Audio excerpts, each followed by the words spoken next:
government spending is in many ways harmful. And not just in terms of, taking focus away from what's really wrong. There's also it's not a neutral proposition where governments come in and they distort the economy. Let's face it, government distortions they do actually harm the system, because you're getting businesses conditioned to, instead of chasing real profits and opportunities in the real economy, instead they start to refocus on, okay, the economy's bad. Where's the next handout coming from whatever central authority?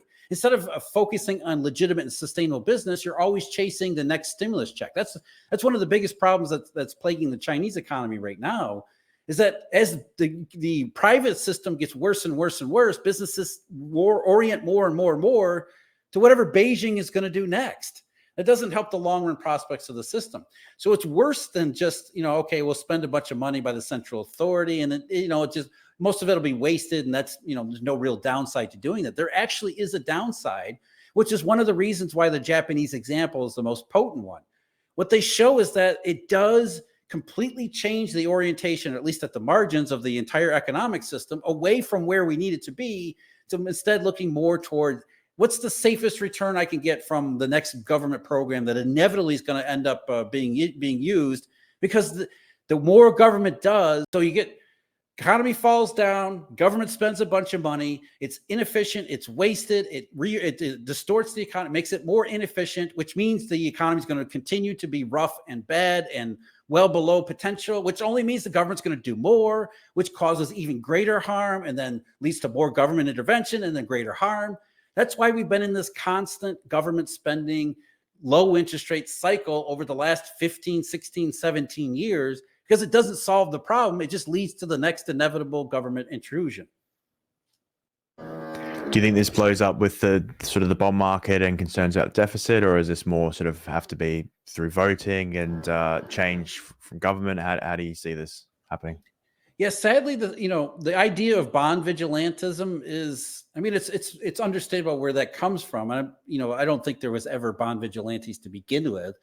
But what has been shown emphatically over the last couple of years is that no matter how ridiculous and how insane, especially the U.S. federal government has become, there is demand for the treasury market, treasury debt that comes out of it, which raises a whole bunch of issues that I wish more people would try to understand and appreciate.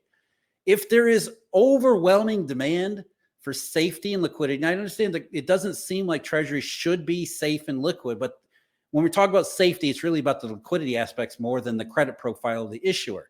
So the demand for U.S. treasuries seems to be there, regardless of the deficits and the amount of deficit spending, which should be an alarm bell that rings in your head, as we were talking about before, going back to the 2010s. Overwhelming demand for safe investments and safe instruments is not a good sign.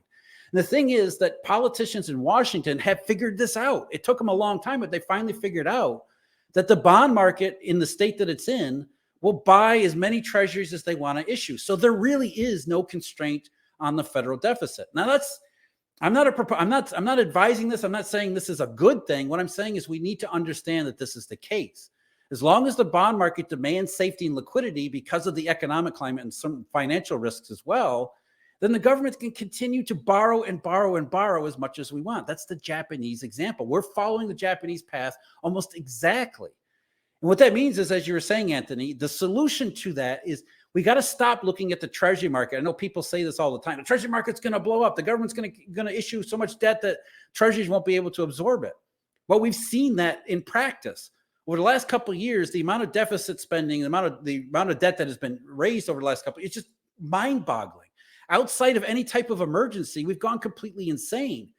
Yeah, but where are interest rates? Interest rates today are lower than they were 2 years ago, which tells you that the deficits did not matter. What did matter is demand for safety and liquidity.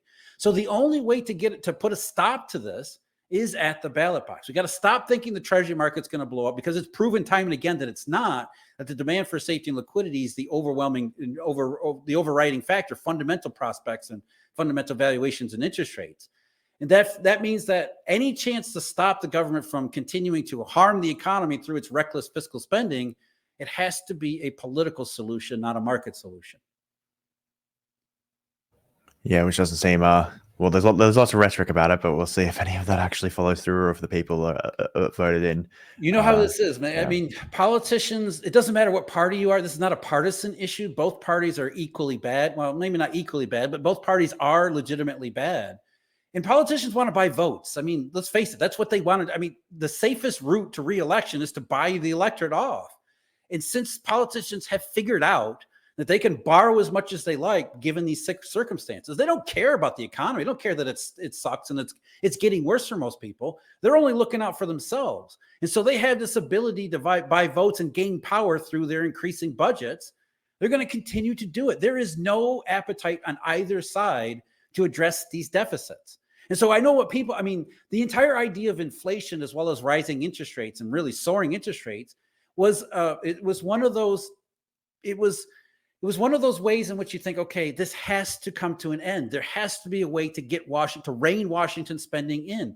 They're going to break the treasury market. They're going to unleash 70s style inflation again. Something in the marketplace or the economy would have to adjust or would have to be broken by the way in which the federal government is behaving. And so the last, really going back to 2008, 2009, we've been hearing these constant assurances or constant forecasts that the treasury market's going to blow up. There's got to be a limit to how much debt the government issues.